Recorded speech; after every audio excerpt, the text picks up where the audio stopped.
semester of remote learning. I want to introduce, it's a great honor and a great pleasure to introduce Lynn Stephen. Lynn Stephen is Philip Knight Chair, Distinguished Professor of Arts and Science and Professor of Anthropology at the University of Oregon. She was President-elect and President of Latin American Studies Association from 2018 to 2019. Her work centers on the impact of globalization, migration, nationalism, and the politics of culture on indigenous communities in the Americas. She has written on Oaxaca and gender, indigeneity, politics, social movements. Some of her books, which are a lot, include Zapotec Women, Zapata Lives, and her latest book, We Are the Face of Oaxaca, includes an interactive website. She has also done multimodal ethnography in the form of documentaries. Her latest film is Sad Happiness, Cynthia's Transborder Journey, and I think it can be accessed online. She is currently engaged in two projects. The first one that she recently finished is on a Mexican intellectual called Elena Poniatowska, and her second project is a collaboration with different scholars at the University of Oregon in political science and journalism, and is exploring access to gender justice for Indigenous women in Guatemala and MAM, Indigenous refugee women in the US. And I should also disclose that she was my PhD advisor. So I'm really happy to be able to introduce her today. Thank you, Lynn, for being here. And after that, she's in Oregon where a lot of things are going on with the fire. So it's, I don't know. Thank you, Lynn. Thank you for being here. You're welcome. Yvonne, I don't know. I'm seeing everybody's faces. Let's see. Well, thank you so much. Yeah, I'm talking to you from, I think, the world's worst air quality. And it's made me think a lot. I have friends who had to flee in the middle of the night at 1 a.m. with the clothes on their back, and the only thing left standing is the chimney from their house. There are a lot of homeless people already here, and there are thousands and thousands of more who are homeless in California. So talking about refugees and being a refugee and climate refugees is really something that includes all of us. And the smoke that's here today will arrive in Nevada tomorrow or the day after, but it's a sobering time. I also have a dog who has very high anxiety, so I hope he doesn't interrupt, but I will just get started. I want to thank Iban Sandoval, and I also want to thank Esther Williams for facilitating this talk, for practicing, and I'm a WebEx virgin, but here goes. Let's see. Okay, can you see my screen? Can you see? Oh, shoot.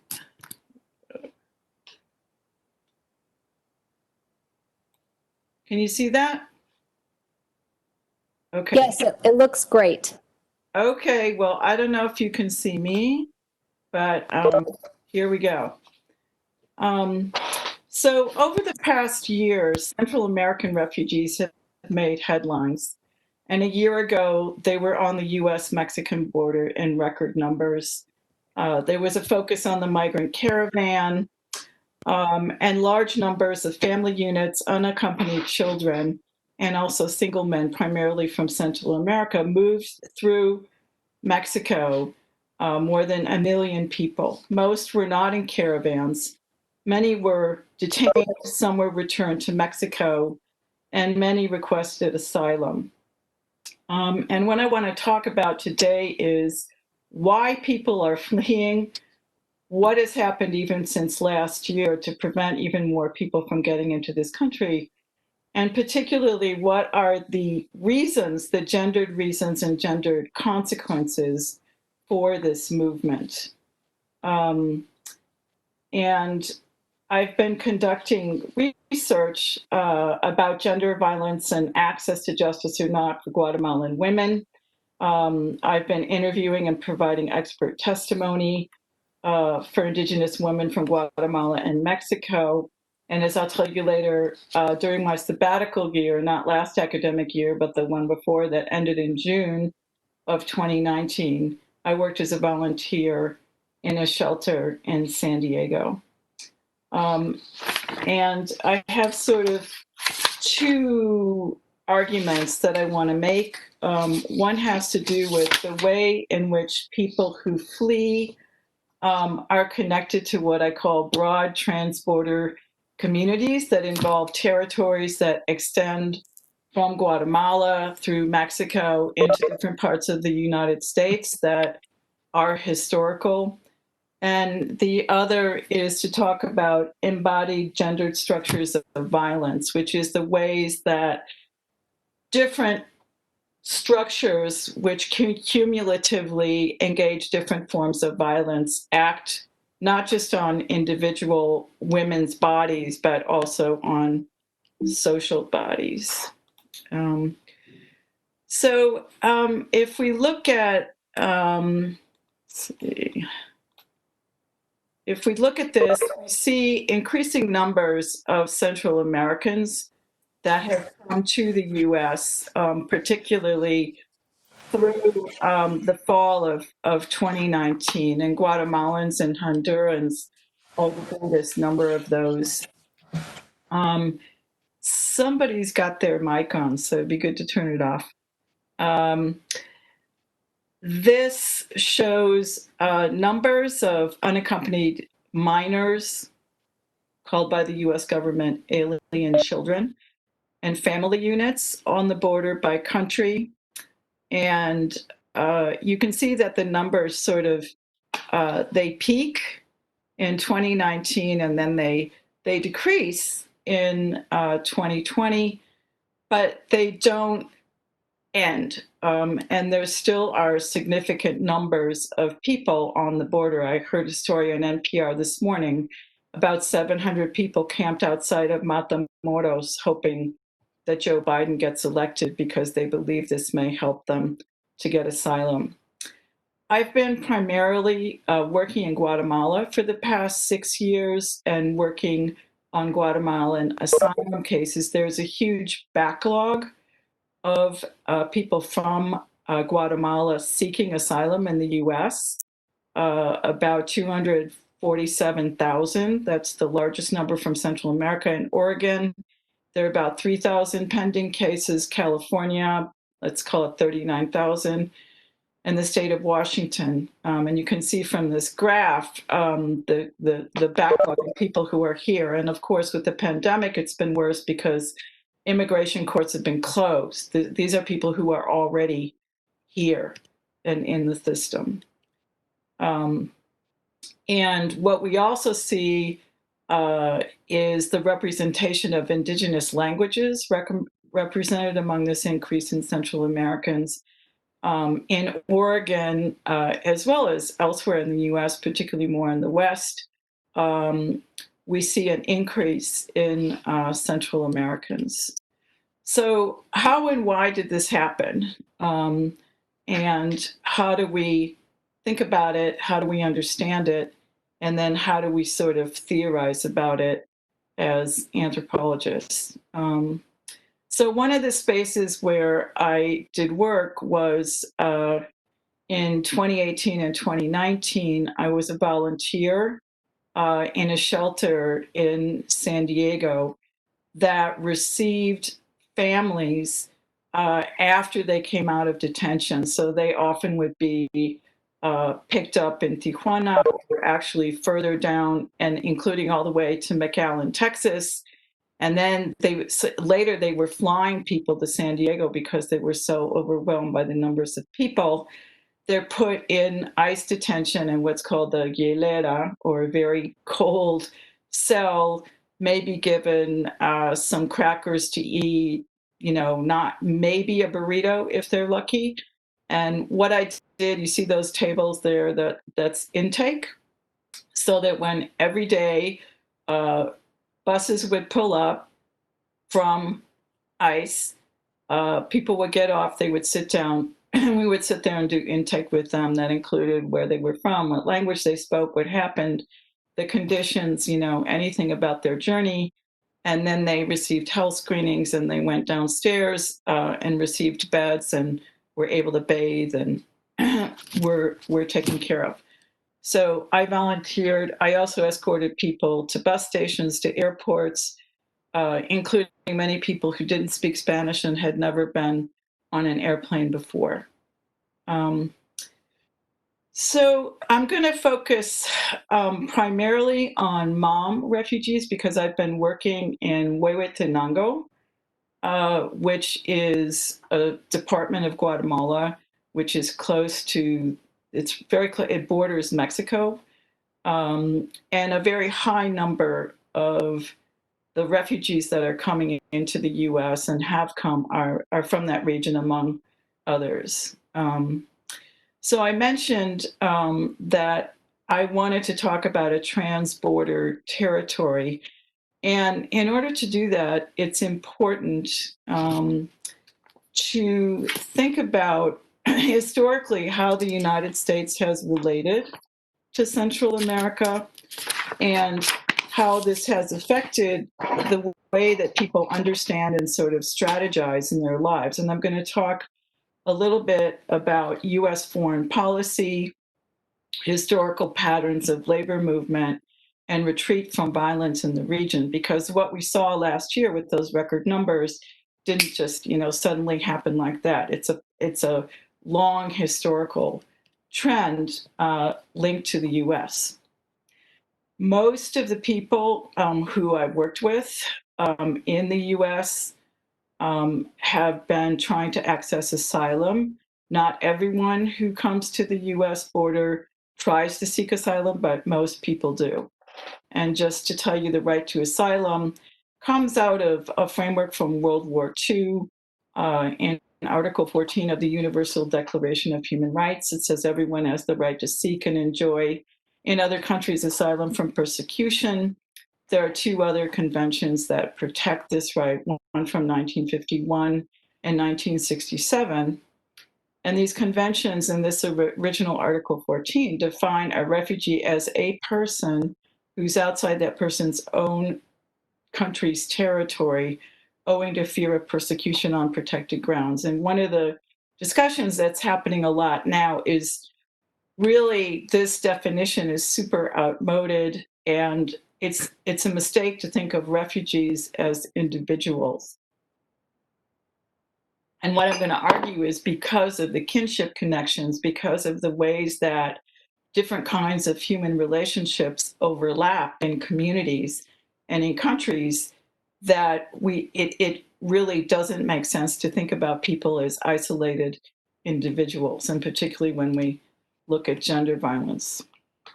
Okay, this is unfortunately a very comprehensive list of all of the things that the Trump administration has done to basically stop asylum. There is no one getting into the country now to seek asylum because of the pandemic, but it started with other steps. A program called Remain in Mexico that required people to remain camped inside of Mexico while they were waiting for their asylum cases to be processed. At some points, there were up to 10,000 people parked in different points under horrible conditions. Metering, which has been going on since 2017, which is only allowing a few people through at a time, sort of really cutting people off, again, causing them to pile up. I think in 2019, you couldn't ask for asylum unless you had been denied asylum in another country. So if you're from El Salvador and you didn't ask for asylum first in Guatemala, you cannot get it here. The Mexican borders, south, the border with Guatemala, and north have been completely militarized. Jeff Sessions, our former Attorney General, put out an executive order that's wasn't an executive order, it was through the Immigration Appeals Court that said that domestic violence and gang violence arguments could not be used in asylum court. Later, there was another ruling that said that you cannot claim membership in a social group, which is one of the characteristics of being able to apply for asylum. It cannot be based on family. So if someone in your family has been murdered by organized crime and you've been threatened with death, you cannot use that argument. The Trump administration has declared Guatemala, El Salvador, and Honduras as, quote, third safe countries, which means that it's safe there and you can get asylum there. But in fact, these countries have some of the highest murder rates and highest feminicide rates in the world. And they have absolutely no infrastructure for asylum. I think Guatemala has 16 people employed nationally. Mexico has been working as a proxy for the US, both under the previous president and the current president, increasing detention and deportation of Central American immigrants. And with the pandemic, the US is not allowing anyone in to request asylum. People have been told if they request asylum and get benefits, they'll be seen as having a public charge and they won't be eligible. That's even been true in the pandemic. And then most recently, we've been deporting people out of detention directly to Guatemala and other Central American countries, hundreds, thousands of people. And under COVID, this situation has become even worse. I spoke last week with a couple people I work with in Guatemala, and they confirmed that, the U.S. has deported people from detention centers here. They've been moving people between detention centers in the U.S. and then deporting them to Guatemala, including youth under 18. And then Guatemalan authorities are moving them back to the communities where they're from. And of course, if they have COVID, then they're infecting people in their home communities. So that's also caused those deportees to be stigmatized from the moment they arrive in Guatemala. Now, one of the things I just want to emphasize briefly is when we talk about refugees and we talk about violence and gender violence, we tend to frame people as victims. And I want to just say a couple words briefly about how it's important to recognize that Indigenous folks from Huehuetenango or other places in Guatemala have a long history, even before the Spanish arrived in the 16th century, of movement for reasons of ritual, of trade. There are many ritual pilgrimages. Archaeologists have done great work on long distance trade and commerce. There have been long-term circulation of people between Huehuetenango and various states of Mexico, especially Chiapas, Quintana Roo, and the Yucatan, both before the 1980 Civil War and before. People work in coffee in Chiapas and go back and forth. And now people also migrate to work in tourism in Playa del Carmen or other places. So one of the other important points of context is to think about what has happened historically in terms of U.S. foreign policy. And this is a slide from the New York Times in 1982. And in many family histories of people that I've worked with, fleeing massacres, torching of communities that happened in 1981 and 1982 pushed people into Mexico. And there are people who essentially, grew up there as children or young adults and then came back. So I want to just start with a little bit of a story from a woman I've worked with named Oralia. It says, my name is Oralia. I was born in 1974. I'm 41 years old. And my birth certificate says I was born in the department of Huehuetenango, but it was more complicated. Mom is my primary language. I have a few memories from when I was a child. I was told that my biological father was a guerrilla fighter for the Guerrilla Army of the Poor, the EGP, and I was a child in Ish Khan. This is me speaking, which is to the north of Huehuetenango, and it's a region where a lot of people fled to. I never knew him, and I have no memory of him except he kept his face covered. In 1982, I became an orphan. She became an orphan in what was a horrible attack on a group of refugee families where about 383 people were killed. I don't know what happened to my father and my mother, but I got lost in the mountains and I was alone. I remember the soldiers came and there was a battle. Everyone ran. My parents ran. A lot of people were killed.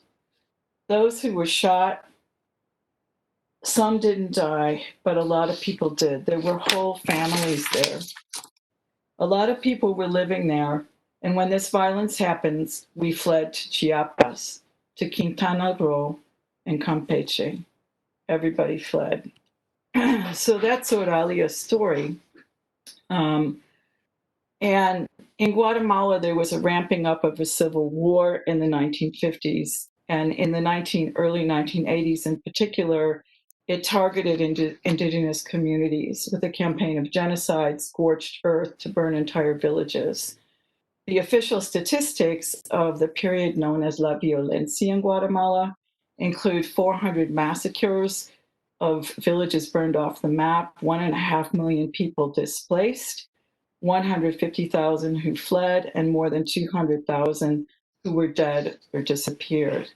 And this was a result in part and supported by the US government, Ronald Reagan there, Stop Communism in Central America. And it was justified in terms of national security, sort of rolling back communism. Now we call it homeland security. And groups of people, including large groups of indigenous people, were labeled as subversives and were hunted and killed. And a lot of the violence also included a lot of gender violence. And even after this period, there was a long period in Guatemala where there were things called civil patrols that were created that were basically local people who were deputized by military commanders to seek out subversivos and report on people. Oralia's story continues. My husband and I were threatened by the people who were active in the civil patrols during the war and were against the guerrillas. They're called patrulleros. Where we were from, people have long memories. They keep telling me I'm a daughter of a guerrillero who fought in the war. Ever since the war ended, there's been a lot of violence by people who are aligned with the current military establishment against people who were previously sympathetic or in the EGP. These people demanded to know my parents' whereabouts. This is in the 1990s and the 2000s. However, both my husband and I have no information regarding my parents. They would just keep asking us. We lived under constant threat. They kept after my husband too, particularly the person who was the commander of the civil patrols. After being constantly threatened, my husband fled. He fled to Mexico for the first time in 1998 through Tapachula, which is on the border. He tried to go to the US, but he failed, and he was in detention for 2 months. I was left alone with my children, and I didn't know what to do. After 6 months, my husband came back, and then we moved. We went to the coast, to Coatepeque, further south to pick coffee and sugar. And then we even went into Mexico. My husband went to the US again in 2011, so I went back to Huehuetenango to live with my kids. I planted crops there. In December of 2013, people came to my house. They came back later, and one of these men came into my house, attacked me, threw me on the ground, and raped me. They told me that if I stayed, they would kill me. So after the rape, I decided to leave Guatemala. When I left Guatemala, I first walked from Tapachula, Chiapas, then Oaxaca, and Veracruz. I stopped in Mexico City, where I was robbed and I was left with no money. I had to beg in the streets to be able to get some money to eat and continue my trip to Altar, Sonora. From there, I crossed over into Arizona, and Oralia eventually received asylum. So Auralia's story is behind the history of migration of Guatemalans to the U.S. From 1992 to 2003, the number of Guatemalans of legal migrants increased. And even before that, in 1986, there were Guatemalans who were farm workers who worked in different sectors. And the last time we had comprehensive immigration reform was 1986, and about 3 million people had their status regularized, including Guatemalans. So this began to cement these longer term communities. So, for example, from one community I've worked in called Todos Santos Cuchumatan, which is a Hmong community in one of the highest points in Guatemala, there are probably 8 or 10,000 people in Oakland who've settled out from this community, and more than 1,000 of them have received asylum.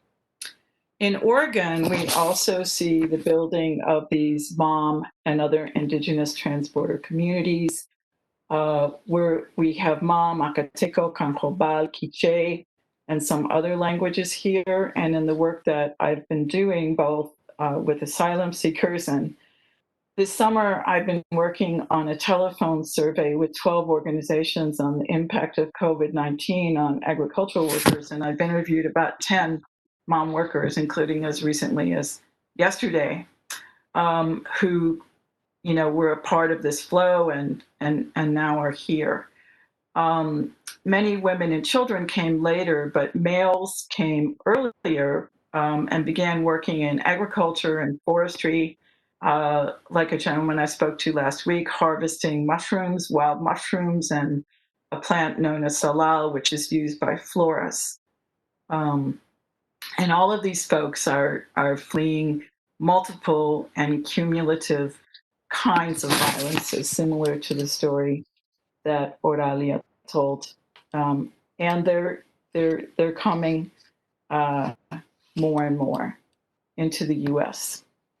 Okay, there's a little pivot point in the story, but I want to now. I'm going to share a second story briefly, and I want to talk about this concept that I call gendered embodied structures of violence. And what I'm trying to do is bring together different kinds of violence that includes militarized violence, that could include much of the rape that happened and other sexual violence against women in the war, paramilitarized violence, which are security committees or civil patrols that also committed gender violence, kinship, which may include violence between parents and children, men against their wives, against their daughters, masculinized governance, which are either traditional or non-traditional systems of governance, usually dominated by men, and the bodies that they act on, that's women's bodies. And one of the big challenges in doing testimony in immigration court and writing expert reports is educating judges, because they're the ones that make the decisions. There's no jury. There's a lawyer for the person who's seeking asylum. There's a government lawyer who tries to undo everything that lawyer and other people do. So usually I'm up against a government lawyer, and the judge listens. And one of the things that I work very hard to do is to say that we cannot make divisions between someone we might call a state actor and a private actor. That forms of violence, just like the violence that I talked about, and I'll make that even clearer in the second story, don't separate out into public and private, because the same person who might be your neighbor, or who might be your uncle, or who might be your father, or who might be your husband, could also be a local authority, could also be a civil patrol leader or an ex-civil patrol leader. So these relationships of kinship permeate these other kinds of official roles. So when violence is committed, you can't really separate all of those relations, because they all act in the same way on one person. or a series of people.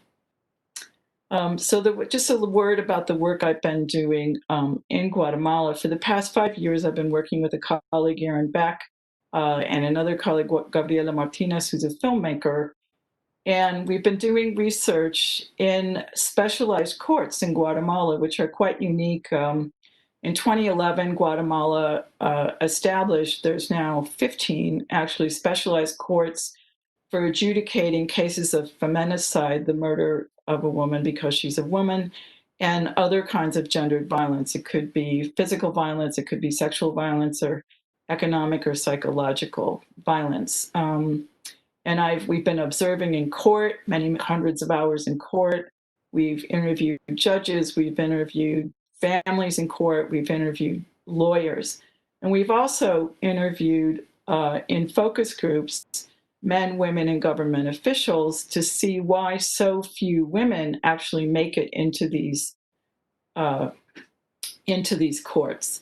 And a lot of that has to do with language. Indigenous women, first of all, may live far away. If they are going to report to police, those police might not take them seriously, but might literally not understand them. And to get to a place where you can report or participate, you often have to go 4 or 5 miles, you have to go for a day, you have to see a psychologist, you have to see a doctor, you have to file reports. So even though these courts are interesting, there's a lot of obstacles to participating in them. So one of the places where this idea of trans-border territories and gendered violence comes together has to do with the concept of territory. And if we think about territory as sort of the wide spread of spaces, geography, but also socially that people occupy, it's become pretty clear to me through looking at these different forms of violence that now in many communities also include organized crime and gang violence, sometimes in cahoots with police or not. But controlling women's bodies through actual sexual violence or ongoing threats of sexual violence is a way of controlling the population and sort of maintaining fear. And this is definitely a strategy that the Guatemalan army used during the war, that civil patrols used, and that other people use. And the other part of that is if and when women may actually try to report violence and go to court, often they're told by people in their own community that they're deserving of that violence, that they brought it on themselves. Not always. I have been involved with some cases where fathers, really supported their daughters, for example. So the other thing that's important is to see how women themselves, or these women like Oralia and many of the other women whose asylum cases I've worked on, they're aware of and use this idea of a trans-border territory as kind of a resource. And there's certain ironies because people have relatives or they have cousins, they know people in different areas. So this is sort of roughly Aurelia's journey where she's going, from Guatemala, she's going through Mexico into Arizona, LA, and now she's, up in Oregon. So she is aware of that as a resource. But if you look at all the places she's been, right? She first went to Huehuetenango, Ixcan. She's been to the Mexican states of Chiapas, Quintana Roo, and Campeche, and that's before she fled. And then more recently, she's been through Oaxaca, Veracruz, Mexico City, Sonora, Arizona, California, and Oregon. So she has an understanding of that geography, and ironically, sort of the people who facilitate what we could call the travel services often can be directly or indirectly connected to the people who committed violence in the first place. And finally, just to point out that these trans-border territories are connected to sites of US state power through immigration courts. Immigration courts are a direct face of the US government, of the state, and people interact with them. They interact with ICE in all of these different ways. So this violence, unfortunately, as Auralia's story, conveys, not only exists in multiple historical layers. For her, it was since she was a child, but in fact, it followed her through Mexico, where she was robbed. So it's just almost a given for folks like her. And then often it involves waiting on the border, waiting to be let in, and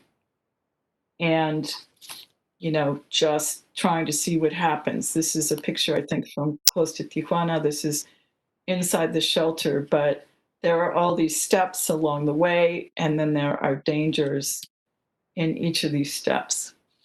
Okay, I'm going to tell one more story and then try to wrap up a little bit that looks at how these gendered embodied structures of violence work through time. And this is a story of Pedro and Petrona.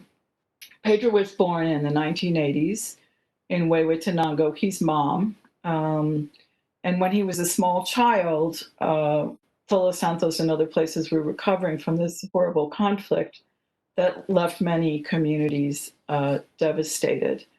The guerrilla army of the poor actually occupied Todos Santos for about 6 months. They occupied the city hall. And when the Guatemalan army came in, they killed several hundred people. Then there were civil patrols set up after the war that were sort of proxies for the military. Those were supposed to be taken apart about 1996 or 1997. And then security committees were created. And in some communities, they still exist. And in many of these security committees, people who were active in the civil patrols are still there. Many former civil patrollers are involved. So Pedro left his community in the mid-2000s to go to the US and returned. At age 17, he was forced to join a local security committee. And he really didn't want to join because of what they do to people. They pick them up. In some cases, they flog them. They throw them into cold water. A lot of sort of physical punishment and intimidation. So he fled. He was brought back and sort of publicly humiliated. He was whipped, thrown into cold water, and put in a jail cell. Once he was liberated, he fled to the regional capital. Once he was in the regional capital, Huehuetenango, he had some luck. He began to work in a tire repair shop, an automotive shop. And unbeknownst to him, the owner was a former soldier named Ramon. Pedro met his spouse, Petrona, there. She worked in a cafeteria next door. They began to live together and had a child. And one day, Pedro came home from work and told Petrona, he said, "Hey, I'm really happy there's another guy at work and just hired him, and we're speaking mom." And that happiness didn't last very long. One day he came home and reported that Ramon, his ex-soldier boss who fought against the EGP, had accused Pedro of being a guerrilla or son of guerrilla simply based on the fact that he spoke mom and was from Todos Santos. The boss became abusive. Pedro said he was going to report his boss to a local human rights committee, to local authorities, and Ramon threatened to kill him and harm his family. Pedro fled. He was found and he was beaten up by 4 men who said they came for Ramon and that he deserved it for being the son of a guerrilla fighter. And then he left for Mexico. He didn't even have time to inform his wife. Pedro, of course, Petrona was very upset. And about 4 months later, after she left work, 4 men grabbed her kidnapped her, raped her, beat her up very, very badly, and said if she reported it, they would kill her. She was in the hospital for about a week. When she got out of the hospital, she fled. She hired a smuggler and fled to the US. She turned herself at a legal port of entry. She tried to tell her story in Mom. There was no interpreter. She was in detention for about 6 weeks. She was finally able to reach a relative who paid her 10,000 bail and a bus ticket. And she and Pedro were both granted asylum in 2018. So if we look at this story, we can really see how the history of the Civil War, the kinds of violence there, those structures of violence, and then this person who's an ex-soldier who you might say, oh, he's just a private employer, but he still is carrying around the ideology of a soldier. So, all right, to try to move on and wrap up, I just want to look at a couple frames for how we might understand this more generally. Native feminist theorists have, and I've been involved in this project of trying to apply settler colonialism in Latin America, in Guatemala, and sort of look at how it's linked to heteropatriarchy and heteropaternalism, and particularly where we get systems of government and ideologies in which the father is both center, leader, boss, and sort of serves as a model for the social arrangements of the state and its institutions. In this case, it could be the military, the police, and other local actors. And often this kind of results in the naturalizations of women's obedience and the assumption that they're going to be subordinate to men in all kinds of situations.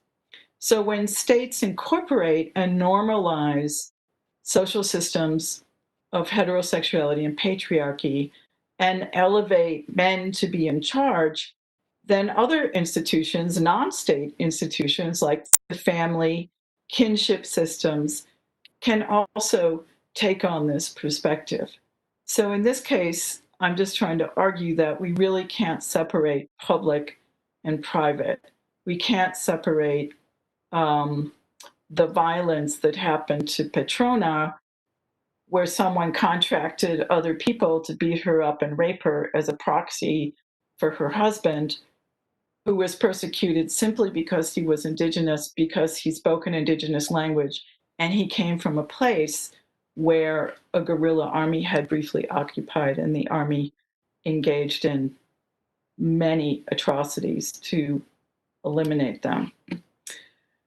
Just to end up, one of the things that's also important in terms of thinking about bodies and social bodies and transborder communities is the fact, which is really quite amazing to me, that I see time and time again, just right where I live, is the way that women like Petrona, women like Oralia, and other people are creating and integrating themselves into mom communities in Oregon. They're reconnecting with kin, they're making new ties, and they're sort of redefining this sense of territory and transborder territories. People support each other through childcare. They support each other through translation, through helping people, go to doctor's appointments, through having fundraising events, through sports, all kinds of things, and sort of building, trying to rebuild this sense of community. This is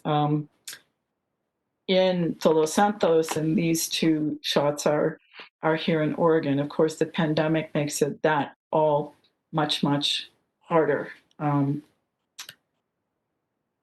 And just finally, another detail at a more global level, under lockdown, gender violence has increased in Guatemala, and the number of complaints has fallen. But that's not because nothing is happening. It's because women are in their houses and they can't even get out to make a complaint, and often in focus groups that we did last summer, even if women would not go to the police, they would go other places. They would go to their neighbor. They would go to people they knew from church. They would go to a local NGO. And now people can't even leave home.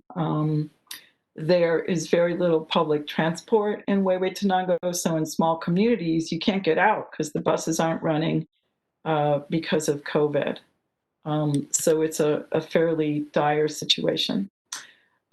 This is my thank you slide to all the folks who I have worked with in Guatemala, in the US, and here in Oregon. So that's what I got for today, and I look forward to your questions. And I will stop sharing. Thank you so much, Lynn, for that talk. I think it's very important in this particular moment to know about this.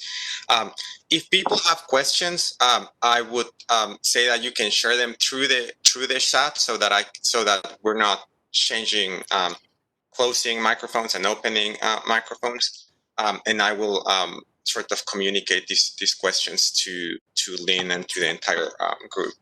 So there's a couple of questions that some people ask, and one of them is who can still get asylum, and also what role do people who have asylum already play in sort of communicating these sorts of unspoken rules and also official rules of how to get asylum. Well, if I would say right now, today, it's virtually impossible to start a new asylum case. That long list of things that I went through at the beginning of the talk, and the closing of the border, literally, with the pandemic, even people who, for example, live in Tijuana and work in San Diego and go back and forth, and that's thousands and thousands of people every day. It's been difficult for them. So the only people who, if you don't go through a port of entry, if you're coming into the country undetected and you made it into a lawyer's office, then you might be able to initiate an asylum claim. But that would be the only way. If you come to a U.S. port of entry and you request asylum, you'll just be denied. And there's a long list of things that they'll go through. Did you ask in another country? Were you denied in another country? So forth and so on. And with the pandemic, basically nobody gets in. It's not because of the pandemic, because we're deporting people with COVID to Guatemala and other countries, and we have more cases than any other country in the world. So keeping those people out is not, it's not credible as a strategy to fight the pandemic. It's an anti-immigrant political stance. Yes, good question about how people who already have asylum communicate with others. One of the things that's really important, maybe I didn't emphasize this enough, but people are super networked, and that can be positive and negative. It means it's easy to find someone if you're looking for them, and that could be good for them or bad for them, depending on why you're looking for them. But one of the interesting things, I just participated in a survey of 300 farm workers from Mexico and Guatemala in Oregon. And I did 10 of the interviews, but I've analyzed a lot of the other data.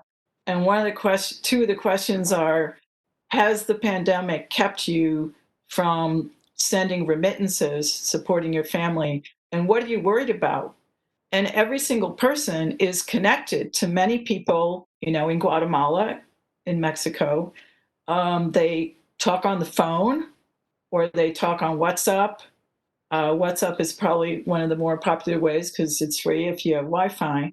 So people are super connected. They have a great deal of information.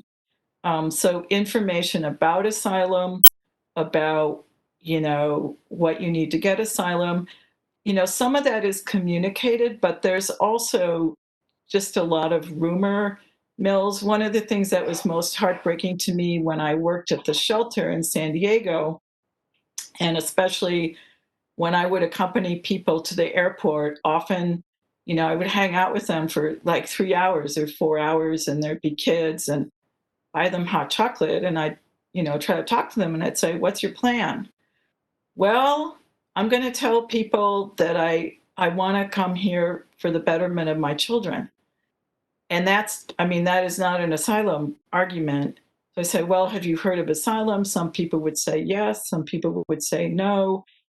Very few people knew exactly what it meant and what the kind of, and many of these people had horrible things happen to them that would qualify them for asylum, but they didn't have the information. So I get a really skewed viewpoint because I work with lawyers and I work with people who found a lawyer. Most people don't have lawyers, and the denial rates depend entirely on the judge. Some judges grant up to 50%, but some of them only grant 6%. So a majority of people are denied. Most people don't have representation. They certainly don't have an expert witness. And even children are going into immigration court and asylum court without lawyers. So, in some cases, there's good communication and information, but what the closing off of the US border has done is it creates a profit incentive for people smugglers. And during that period when people were coming, people were paying $10,000 a piece to come, $25,000 for a family. Um, so, and those profits were going to human smugglers. Those profits went to organized crime groups that control gateways where people go through, and you pay $200 a head every time, people pass through. So the whole closing off of the border that started in 1996, it's just created a new business model for organized crime and people smuggling. And the tighter it gets, the more they charge, and the more people pay, and the more hazardous it gets. Another Thank you, question? Lynn. I wanted to ask you a question that might be of interest to some of our grad students and undergrad students, and that's the role of the anthropologist as expert witness. Okay. And what can you tell us about what anthropologists can do in this very sort of practical way beyond the journals and the manuscripts and all of that? A surprising number of anthropologists are expert witnesses now and have been historically.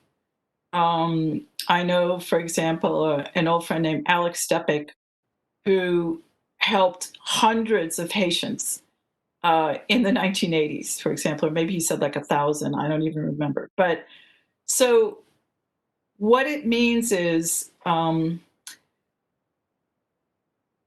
immigration judges and lawyers representing people whose asylum cases are being heard need to provide expert testimony that validates the kinds of circumstances that people come out of. So anthropologists tend to do, like super local kinds of studies. So, for example, I'm networked with probably about 20 people who serve as, and it includes political scientists, it includes some sociologists, anyone who does field work sort of in a specific context.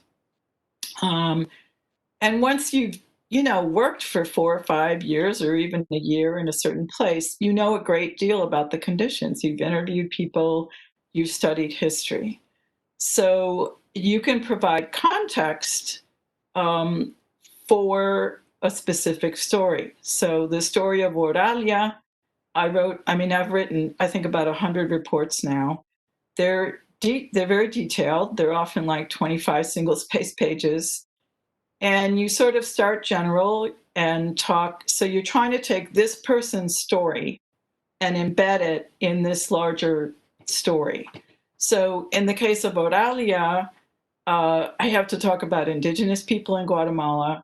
I have to talk about the war, the Civil War, what happened. Have to talk about what happened very specifically in Todos Santos, about this guerrilla army, about civil patrols, talk about anti-Indigenous racism, talk about gender violence. I have to talk about, I didn't talk about this too great deal today, but about the civil national police and the fact where she lives, there's like 2 police in the, what we call the county center.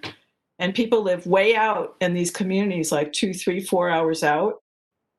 You can't just call the police. There's no police, but what there are security committees, which might be dangerous for you, depending on who's in them. So all of this detail you write up, and then you also have to be prepared to answer questions. The judge can have questions. The judge can ask you for interpretations. And since the Trump administration, government lawyers have gotten much more aggressive. Not all of them. I've met some really good government lawyers who are respectful. But I've also met some who, basically their job is to make you look like you're not credible. So the first thing you have to do is, be vetted as an expert, right?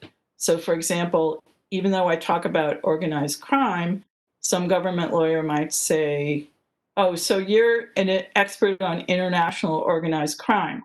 What do you say about this, right? And I have to say, no, I didn't claim to be an expert on international organized crime. I claim to know about organized crime in this specific place. And this is what I can tell you. Or in another case where I was talking about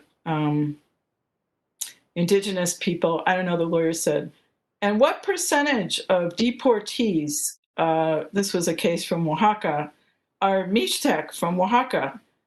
Do you have that statistic? And I said, no, I don't have that statistic because the US government doesn't keep those statistics. They don't classify deportees by Indigenous ethnic group. So you have to know the specifics of the context, but you also have to know what you don't know too, and be able to talk about that. So it's a way, I look at it simply as a way to leverage the expertise that I have in a way that really matters. It often takes me, I don't know, 3 days, let's just call it like 12, 14, 15 hours, 18 to write a report, sometimes more if I have to research it. Often I interview people, so I'm doing that often on the phone with an interpreter. I have an interview tomorrow. Now everything is just like this. So you could invest 30 or 40 hours in writing a report, especially if it's new. Getting to know someone, it's a process that can go over a year. So it's kind of like a part-time job, but the result is if you help someone to stay in this country and not be deported, either because they get asylum or another kind of protective status, you could be saving their life. And often there's children or other people attached, to that person. So it's a way of doing something with your PhD and your research that directly impacts someone. And it's interesting. It's a lot of work, but it's interesting and interesting process. Thank you so much for that answer. I don't know if you have time for a couple of more questions, 2 more. Yeah, we could do a couple more. My voice is starting to go, I think, because the air is not great in my house. Yeah.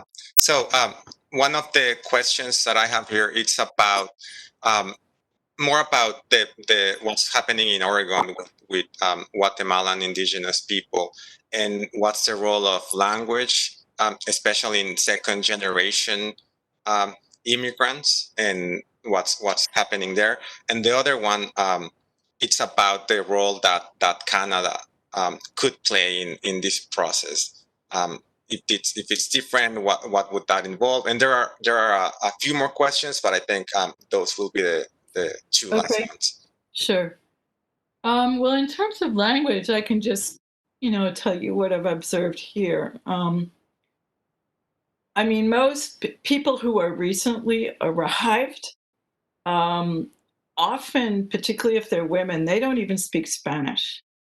So they may understand a little Spanish, but um, they need interpreters. Men tend to speak more Spanish because even if they're stayed in Guatemala, they may have migrated as laborers. And in the communities very locally that I'm working with, men came here, let's say from 2008 to, some more recently. But so they're learning language, or they understand Spanish.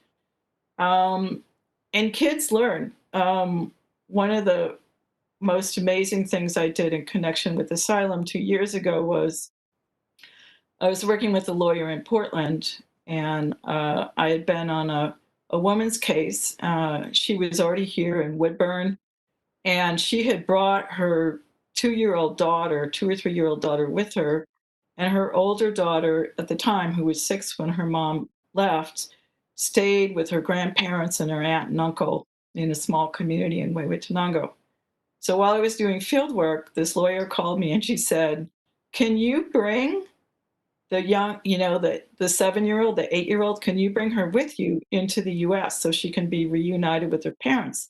She just got asylum. She just got the paperwork. And, her extended family in Guatemala doesn't have anyone with a visa to come to the US." So I did.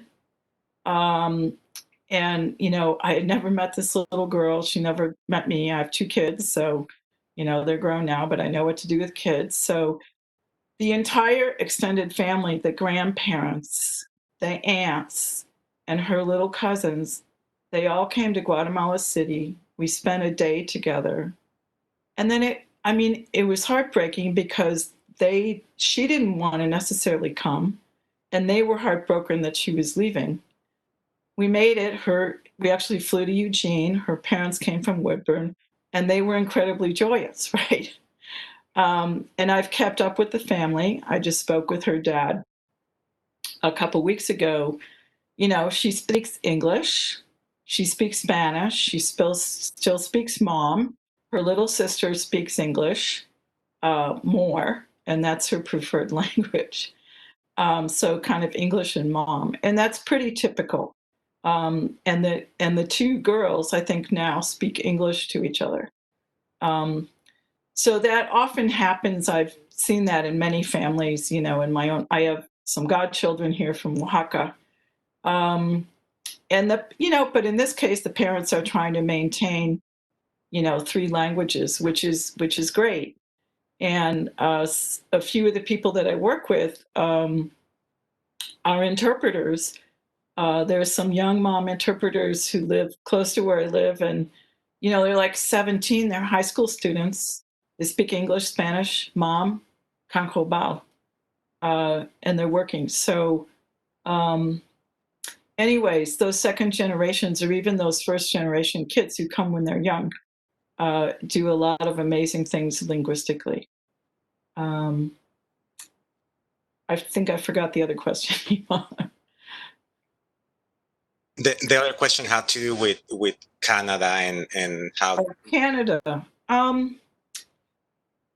Yeah, I know that there are some people who, there was a period when people were trying to go over the Canadian border in New York. They were, when the caravans were happening and Trump was, tightening up the southern border. So there are some Guatemalans in Canada. I honestly don't know a great deal. Vancouver has been a very supportive city of, refugees of all kinds. It's one of the most international cities in Canada, Toronto too. So Canada's policies are a little bit different.